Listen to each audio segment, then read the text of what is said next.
Whenever a new character is about to be released or it's leaked, there's a slew of videos about whether you should summon for them. I watch a lot of these videos and most are very informative that let you know what the characters can do and how it fits into the current meta. On these types of videos, every so often you'd hear most people say at the end, well, you should summon whoever you like, almost like a disclaimer. Even in the videos I've made in the past, I've said the very same thing. But how good is this advice really? Do most people say it just to protect themselves if viewers summon wrongly and they get angry or something? Or is it really fine for you to just summon whatever you want? Before we dive into this, if you want to see more Genshin Impact or Star Rail content, do consider subscribing to the channel. Now don't get me wrong, I get where this advice comes from. Everyone can play the game however they wish. If you want to go for the meta, then do that. If you instead prefer summoning just husbandos or waifus, then again do whatever you like. But with Star Rail's recent release and my free-to-play summoning resources going back to being nearly non-existent, I started to think about if summoning whatever I like was really okay or will it cause issues for me down the line. For example, I enjoy the many different things that make up games like this. I like the combat, the story, and even some of the events and puzzles. But say for example, I summon only on healing characters because that's what I happen to like. I think if I did just that for Star Rail, I'd eventually hit a wall and my progression would come to a stop as I won't have a very balanced team comp and won't be able to continue with the story. So should you be listening to what everyone else is saying in terms of must pulls or just summon what you like? Is there a right answer to this?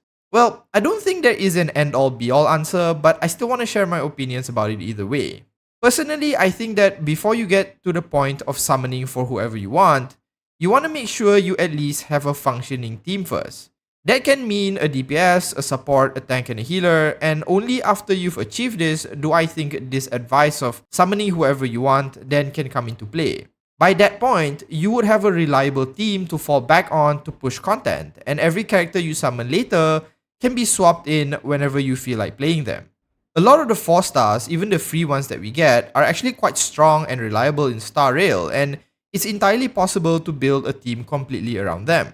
I suppose that this is more about spending resources on the right characters first rather than summoning whatever you want and building a team that doesn't work.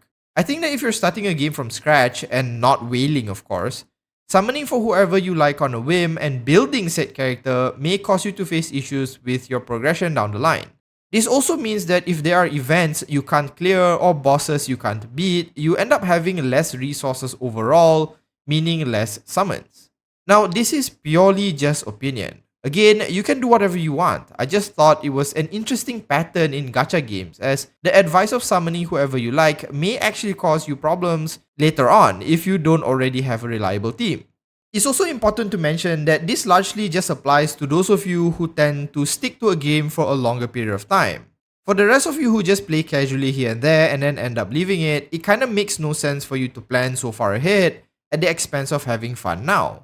Alternatively, if you are one of those people who just does whatever they like, there is one thing you will be immune to. The way that suggestions and who to summons are often formulated when it comes to this kind of games are people make suggestions or guides based on the information they have so far. As time progresses, more testing is done, more accurate information surfaces, and opinions change. For example, at the very beginning of launch for Star Rail, characters like Clara, Yanqing, and Gepard kind of flew under the radar, but a week or two later, their stock has significantly increased. If you just did whatever you liked, you might end up having these characters now when nobody wanted them before, so there's a silver lining to sticking to your gun sometimes. Either way, there really isn't a right answer. I just personally think that before you have that reliable team in place, summoning and building whoever you like may not be a good idea, as you might end up getting a roster of 15 healers for example and no DPS or tanks. As I mentioned earlier, some of the starting free characters and even 4 stars in Star Rail are actually really good, so it's very likely that even if you go for a bunch of 5-star healers, you'd still have a good group of characters that can help you clear content, provided you spend resources on building them. So while I am saying that some planning will give you more longevity and freedom in these types of games, especially in the long term, it is not purely a bad thing to do whatever you want. You might end up facing a wall at some point, but it's by no means unclimbable. At the end of the day, I'm just a random person on the internet and I can't force you to do anything. If you want to splurge on having a team of all healers, or you really want to go for the character that you really like, then honestly, you can do so. Who really knows? You might end up having create a new meta or something. Everyone plays the game differently and enjoys different aspects of it, so it's just subjective.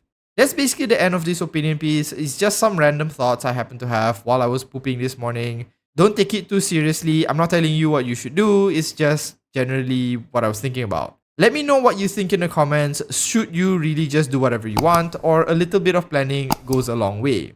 I'll see you in the next video, and as usual, have a nice day.